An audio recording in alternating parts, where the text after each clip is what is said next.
Semua pers conference saya sudah baca, bohong. Ingat itu ya, bohong. Pengacara sama kliennya sama aja, bohong. Jawaban Ferry Amahorsea, kuasa hukum Kiswinar dan Ibu Aryani ketika ditanya pernyataan Mario Teguh dan kuasa hukumnya yang mengklarifikasi polemik panas antara mereka merupakan sebuah kebohongan, membuat pihak Mario Teguh meradang. Salah satu dari 18 tim kuasa hukum Mario Teguh, Roni Sapulete, kemarin langsung mendatangi Polda Metro Jaya untuk melaporkan Ferry dengan dugaan penghinaan. Tak hanya lewat pernyataan ketika diwawancarai, pihak Mario Teguh juga geram dengan tulisan Ferry yang mereka sebut menjatuhkan martabat profesi seorang lawyer di sosial media. Lalu apa kata Ferry tentang laporan tim kuasa hukum Mario Teguh yang menjeratnya lewat Undang-Undang ITE dengan ancaman 6 tahun penjara? Tindak pidana, penghinaan, dan juga penistaan ya, yang dilakukan oleh pengacara Kiswinar dengan inisialnya FA, yaitu yang bersangkutan melakukan penghinaan di media sosial secara terbuka dan juga di TV, televisi ya. Sebetulnya kalau ada hal-hal yang sebenarnya itu, mereka melapor dulu ke Dewan Kode Etik, ya advokat ya. Tapi kan masalahnya sekarang kan advokat yang mana?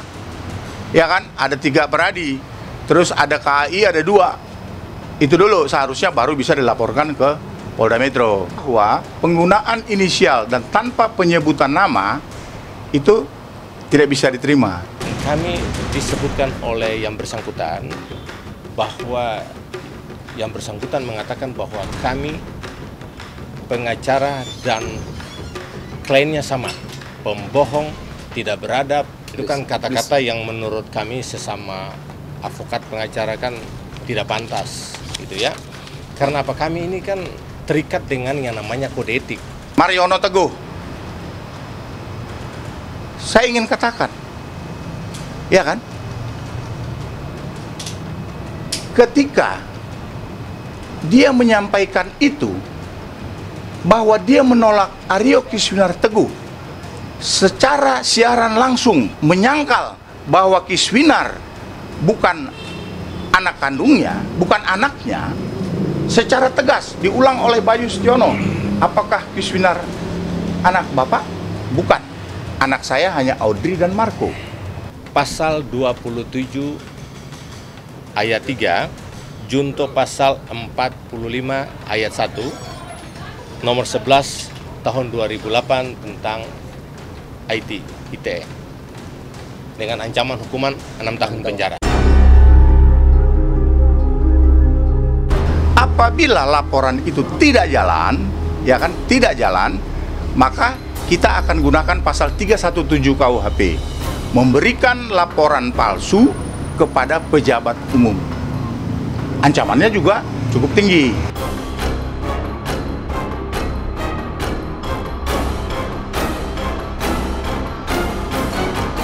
Rasa dihina secara terbuka, pihak Mario Teguh kembali menyeret soal dugaan faktor ekonomi yang melatar belakangi mencuatnya persoalan ini. Setelah Mario Teguh mempertanyakan kemunculan Kiswinar justru di saat dirinya tenar sebagai motivator dengan bayaran termahal, kali ini giliran Roni Sapulete yang menguak hal tersebut. Lalu benarkah dugaan ini tak hanya sekedar prasangka, tapi juga ada bukti yang telah mereka kantongi? Yang menjadi pertanyaan besar bagi saya adalah mengapa dulu saat saya miskin, Kiswinar dengan tenang bisa memberitahu saya bahwa saya bukan ayahnya dan menyebut orang lain yang kaya dan berpengaruh sebagai ayahnya. Mengapa sekarang setelah kehidupan dan karir saya alhamdulillah baik, dia tampil di publik dengan cara menyudutkan saya sebagai ayah yang mengingkari dan menelantarkannya. Siapa yang membuka itu mengenai harta? Saya tidak mau tanggapi. Saya tidak punya surat kuasa untuk itu. Surat kuasa saya hanya untuk menanggapi substansi perkara. Saya nggak mau tanggapi. Emang Ibu pernah bilang ke Pak Mario untuk bahwa ini bukan anaknya Pak Mario? Dia tuh tanya sama Pak Mario. Hanya sama dia dong. Iya. Berarti lo pernah mengucapkan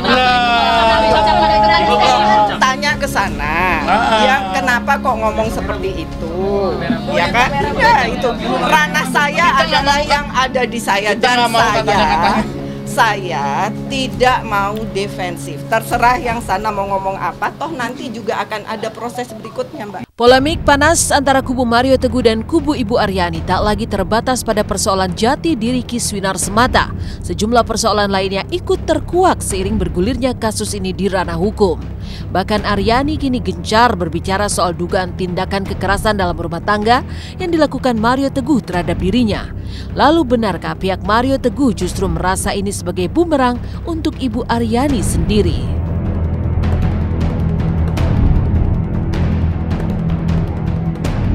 Itu kalau KDRT itu baru tahun 2014, Pak. Ini cerainya aja tahun 93. Oh begitu? Jadi itu gimana? Oh jadi KDRT itu tahun 2014 baru ada? Oh, tidak ada. Kalau itu yang diceritakan oleh kuasa hukum saya, itu adalah untuk menunjukkan kronologi kelenya secara kronologikal itu seperti Pemicu apa sampai Ibu menggugat. Ya. Ibu jelaskan kenapa Ibu menggugat gitu loh. Iya, menggugat cerai, bukan menggugat di sini ya, menggugat cerai. Saya cuma ingatkan, ini sekarang sudah masuk ranah hukum. Jadi arah ke seperti infotainment atau sosmednya itu sudah beralih. Setiap kata-kata dalil itu harus dibuktikan. Itu aja saya peringati. Karena masalah KDRT itu banyak faktor yang harus terpenuhi. Satu, undang-undangnya, kapan kejadiannya, apakah ada laporan polisinya yang mendasari visumnya, jangka waktunya, segala macam banyak. Nggak sesederhana itu orang ngomong. Makanya saya bilang sudah beda dengan sosmed. Kalau sosmed ngomong apa aja, netizen kepoers itu nggak masalah, ya kan? Tapi kalau sudah masuk ranah hukum itu bisa jadi barang bukti. Jadi itu yang saya maksud dengan hati-hati itu. Dan persoalan rumah tangga lagi-lagi membuat Dede Sunandar berderai air mata. Pasca rujuk, apa yang membuat Dede tak kuasa membendung tangisnya? Benarkah Dede merasa tertekan selama menjalani pernikahan dengan Karen? Tunggu kisahnya hanya di Intens sesaat lagi.